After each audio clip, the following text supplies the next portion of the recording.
প্রিয় দর্শকবিন্দু, সবার প্রতি রইল অসংখ্য প্রণাম। আজ শুনব কেদারনাথের কাহিনী। কেদারনাথে দর্শন না পেয়ে কেঁদে ফেললেন ভক্ত। তারপর যা হলো, যখন প্রেমে কাঁদে হৃদয়, তখন সাড়া দেন স্বয়ং মহাদেব। হর হর মহাদেব। শুনুন শুনুন কেদারনাথে ঘটে যাওয়া এক অলৌকিক কাহিনী। এক ভক্ত বহু কষ্টে পায়ে হেঁটে কেদারনাথে পৌঁছাল। মন্দির বন্ধ। পূজারী জানালেন 6 মাস পর আবার আসতে হবে। মন্দির বন্ধ, 6 মাস পর আবার আসতে হবে। ভক্ত ভেঙে পড়লেন, কান্নায় ভিজে গেল সন্ধ্যার বরফ ঢাকা পরিবেশ। হঠাৎ এক গেরুয়া বসনে সন্ন্যাসী এসে বললেন, তুই কাঁদছিস কেন রে? তুই কাঁদছিস কেন রে? পাশা খেলার কথা বলে সারা রাত কাটালেন। ভোরে চোখ করে দেখলেন সাধু উদাও, কিন্তু মন্দির খুলছে। ভক্ত বিস্মিত।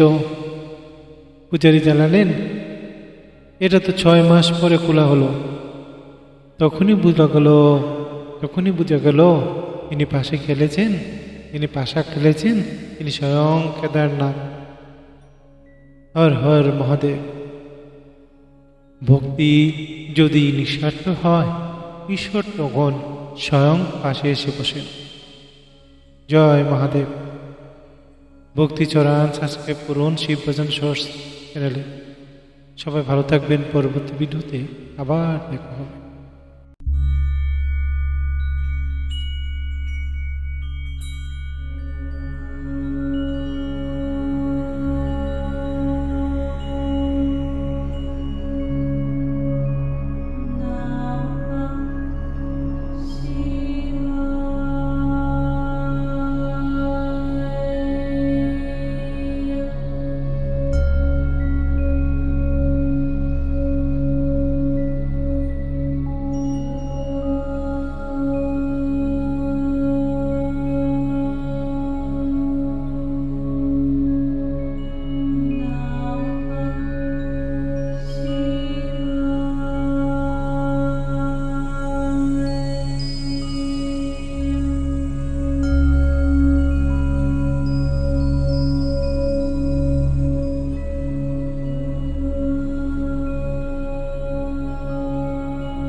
Thanks for watching. Please like, share and subscribe my YouTube channel Shiv Bhajan Shorts.